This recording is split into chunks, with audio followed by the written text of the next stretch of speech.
Bueno. Caray. 13 minutos y toda la uro.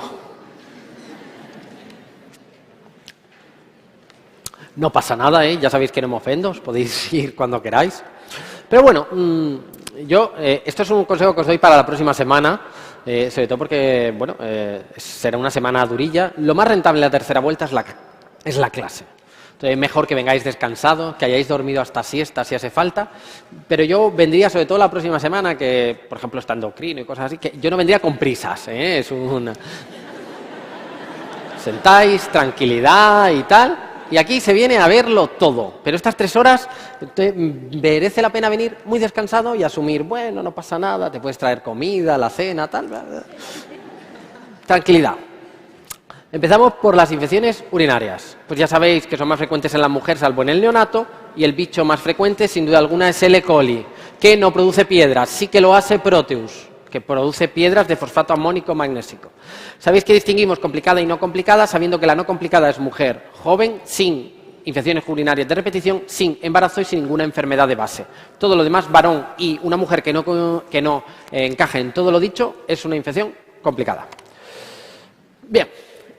Suelen dar disuria, polaquia y uriteresmo, y además, si hay fiebre, hay que pensar que hay pielonefritis o, en el caso del varón, prostatitis, es decir, ha llegado la inflamación y la infección a la sangre. Clínica, pues ya os la sabéis. ¿Cómo diagnosticamos? Pues como el urocultivo tarda 1 o 2 días, pues hacemos un estudio de la orina y vemos si tiene piuria y bacteriuria. Bacteriuria muy específico, poco sensible, la piuria muy sensible, poco específico. Recoges el cultivo y si tiene clínica compatible y tiene piuria, pues le pones ya el antibiótico y ya verás el cultivo más adelante. Sobre las pruebas de imagen en infecciones urinarias, pues la eco es la que hacemos para descartar una complicación aguda, y eso lo hacemos en pacientes que tienen fracaso renal y una infección, dolor cólico y una infección por si tiene una piedra, que están sépticos, es decir, coagulopáticos, etcétera, etcétera, y pacientes que no mejoran con antibiótico. En ese caso hay que hacer una eco urgente por si hay una obstrucción, ¿vale? Pero luego otra cosa son las pruebas que hacemos para descartar anomalías, esas no hay que hacerlas urgentes y dependerá de la sospecha. Prueba de elección de urgencia, la eco. Y si en una eco veo una obstrucción, ¿qué hay que hacer? Aparte de antibiótico intravenoso, desobstruir eso porque es un foco continuo de la infección y hasta que no desobstruya el paciente no va a mejorar. Bien, recordad que si hay sonda vesical, eso siempre se coloniza, no siempre hay que tratar, solo cuando dé síntomas, y que lo idóneo es no utilizar sondas y si las utiliza, retíralas lo antes posible, o incluso si hay que dejarlas siempre ahí, pues que sea cateterismo intermitente, que el paciente se sonde intermitentemente. Tratamiento en general, pues que sepáis que las bacteriurias asintomáticas solo se tratan en la embarazada y en niños con reflujo vésico-ureteral. Y que os suene que también en inmunodeprimidos graves, gente que se va a operar, etcétera, etcétera, pero no se tratan en sondados ni en ancianos, porque la norma es que eso se vuelva a colonizar y cada vez más resistencias. Tratamiento en general de las infecciones urinarias, más o menos tiempo va a ser cefalosporinas de segunda o tercera, quinolonas, puedes usar fosfomicina. En las infecciones urinarias no complicadas, durante corto tiempo, y en el resto más tiempo. También se puede usar amoxiclavulánico.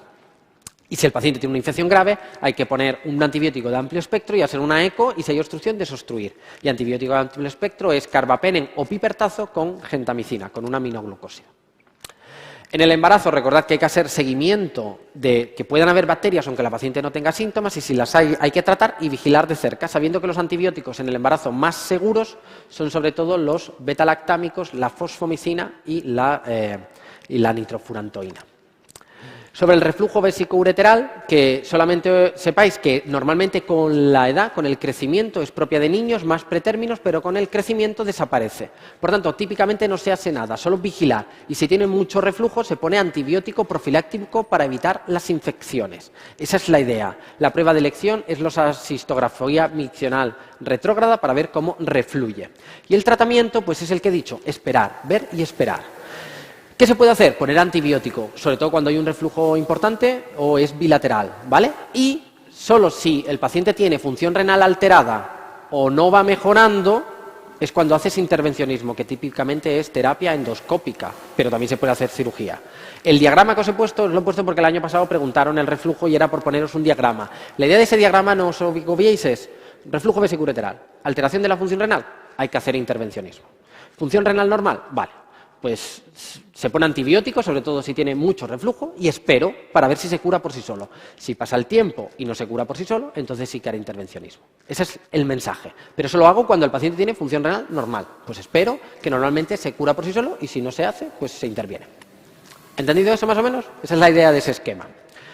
Absceso, fiebre, no mejora, se seco, se ve, pinchas, drenas. Otras infecciones, ganglena de Fournier, polimicrobiana, equivalente a la mucormicosis o a la otitis externa maligna, es un diabético muy pasado, pero con una infección polimicrobiana del periné. Y hay que hacer cirugías de grandes resecciones.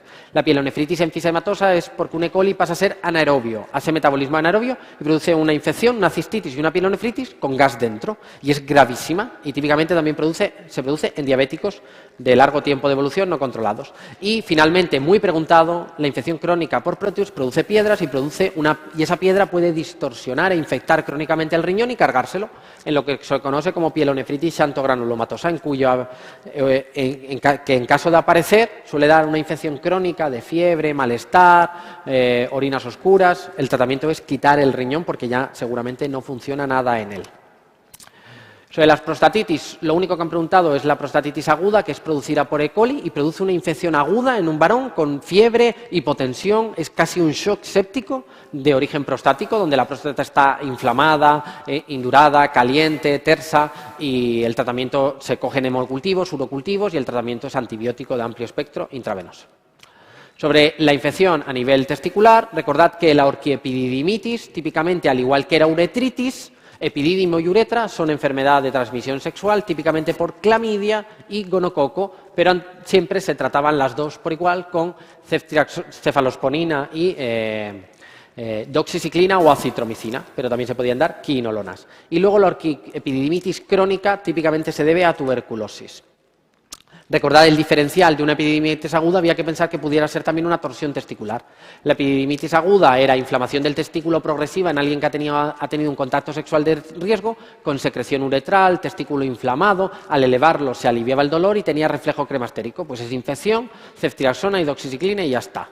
La torsión testicular era un niño más pequeño que tenía testículos retráctiles y jugando al fútbol, tirándose a la piscina, el testículo se torsiona y el niño empieza a chillar de dolor, es hiperagudo.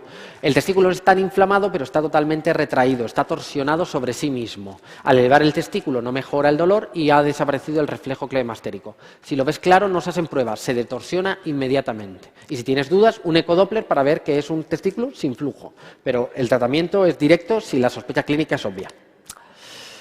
Y finalmente tenemos la tuberculosis, que es como infecciones, que es una infección por Mycobacterium, como sabéis, que produce típicamente lesiones en todo el tubo, en todo el aparato urinario, pero típicamente produce una cistitis crónica con disuria por la quiuria y tenesmo. Tú miras en orina y tiene leucocitos, tiene piuria y orina ácida, pero el cultivo es negativo. Síndrome cístico, rebelde a tratamiento, con piuria y orina ácida, pero el urocultivo es negativo, hay que pensar que es una tuberculosis y hacer un cultivo específico de la tuberculosis y en ese caso tratar con RIPE. Cistitis intersticial no es infecciosa, pero es una inflamación de la vejiga y produce una cistitis crónica, disuria, polaquiuria, tenesmo, pero aquí el urocultivo es negativo, el urocultivo de tuberculosis es negativo, la citología es negativa, todo es negativo. Y haces unas cistoscopias y ves una vejiga atrófica con granulaciones y eso no tiene tratamiento, solo saber que es más frecuente en mujeres y que da un síndrome cístico muy rebelde al tratamiento. ¿Entendido más o menos?